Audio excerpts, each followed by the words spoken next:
Peace. Now I want to talk to you about your name and your nationality. You have a lot of people out here, they're talking about becoming secure party creditors. They talk about dealing with UCCs. They talk about taking control of the straw man and putting on trust and all this. And you got to go file this paperwork with the Secretary of State and things of that nature. As you can see, my flag behind me, my fez on me, that I'm a Moor. I self-determine myself to be a Moor. Regardless of anybody trying to argue with me about, with the Moors, this, that, and the third don't matter. All this knowledge that I'm about to give you right now came from me meeting brothers who were Moors and then putting me onto the law. Did you know the 14th Amendment was created back in the 1800s in order to try to equalize the newly freed slaves, right? Now, we're taught that Abraham Lincoln abolished slavery, right? And we taught that the 13th Amendment passed and slavery was abolished. However, if you read that 13th Amendment, you're going to see the word except. What does except mean? Except means there's an exception to the rule, which means that this rule is not absolute. So when they say involuntary servitude shall be abolished, except when you're duly convicted of a crime. So what that means was now they have the wherewithal to use the criminal justice system, right, to turn you back into involuntary servants. So now they came out with a slew of laws after that, the 13th, 14th, 15th Amendment. Now my teacher, my elder, Noble Drew Ali, said that if we were considered so-called citizens of this country, we wouldn't need a 13th, 14th, and 15th Amendment. It would just go, without saying, as it did for the so-called white man, right? As it went for the Europeans who founded the document. They didn't have to enact special clause to say this is who we're talking to. No, this is who we're talking to. So now you have the 14th Amendment. So what they did was under that 14th Amendment, everybody who wasn't part of the elite and then had that knowledge about being one of the people and being a citizen they were considered citizen, right? And then by the 14th Amendment, it says you're subject to the jurisdiction thereof. Subject means to throw under. Like, oh, you threw me under the bus. They threw you under the bus of their jurisdiction. Or threw you onto the train track, threw you up under those train wheels. So, a lot of people out here thinking, yeah, they give you forms, right? Which is fraudulent. They give you forms to ask you, are you a United States citizen? And many of us are check off, yes, like, yeah, we're a United States citizen, though you don't know. You've never seen U.S. citizenship defined in a book. You don't even know at law what does that mean. They don't give you a full disclaimer on what it means to be a U.S. citizen. Because if they gave you full disclosure, trust me, you would not be calling yourself a U.S. citizen. And I don't care who you are. Whether you Moor, whether you German, whatever you are, you would not define yourself as a U.S. citizen. Because U.S. citizens go under the 14th Amendment. And under the 14th Amendment, though it was written, it said you should be entitled to the privileges and immunities of the citizens. That clause has been overturned. You're not entitled to the privileges and immunities. The Bill of Rights doesn't apply in totality to a 14th Amendment citizen. And you can look that up in McDonald's versus Washington, where the Supreme Court rules that the 14th Amendment is an incorporation clause.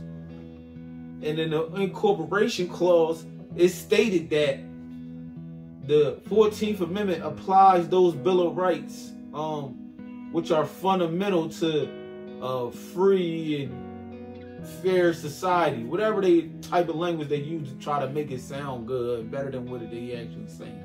They said that the 14th Amendment doesn't incorporate a handful of rights.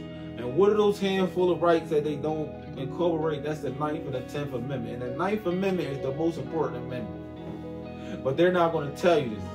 The 9th article in the Bill of Rights is the most important right that you have, and it doesn't apply to people who are under the 14th Amendment. And that's why they try to license and regulate every aspect of your life. And this is why they try to tax you for everything through that 14th Amendment, because in the 14th Amendment it says that the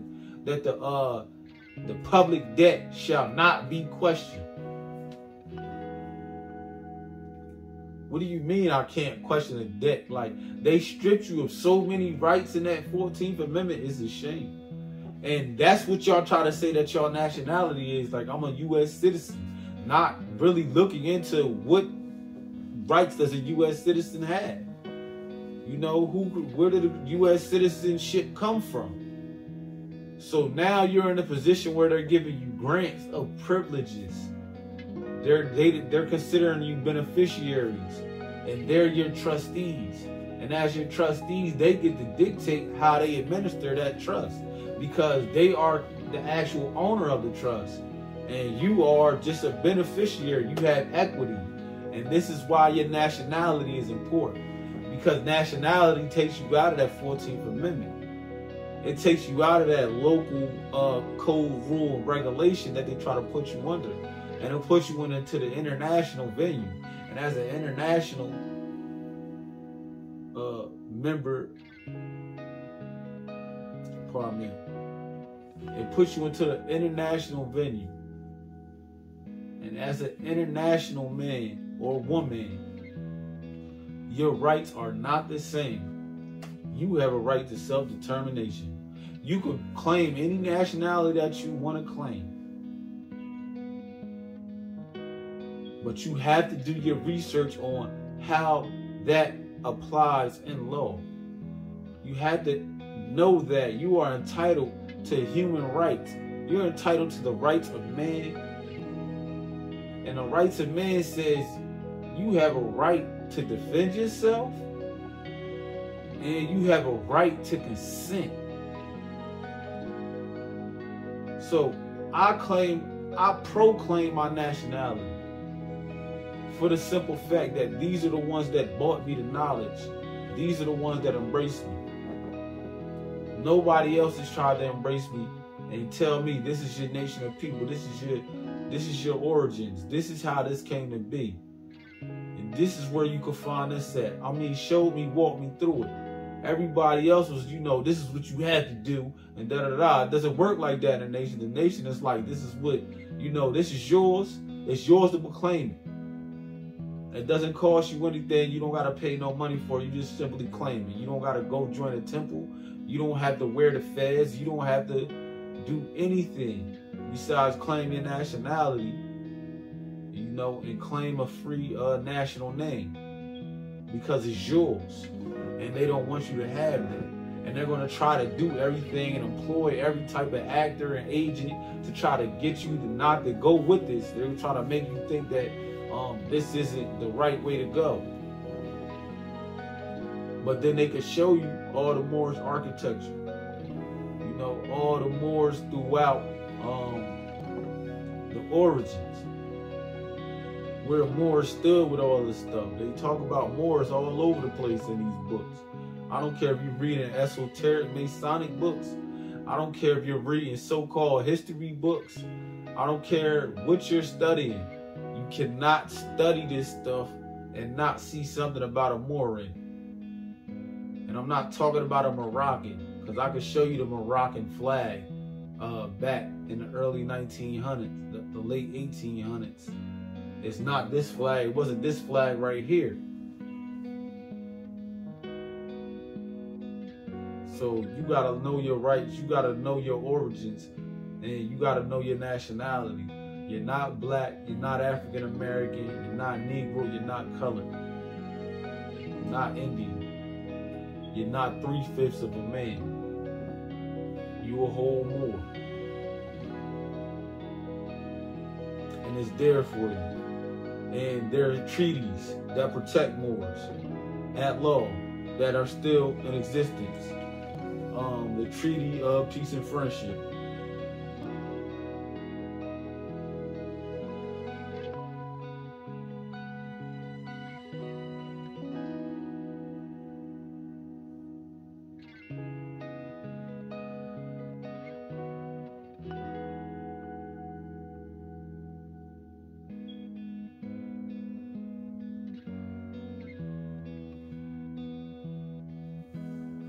So, I'm not even going to get into the whole Treaty of Peace and Friendship right now.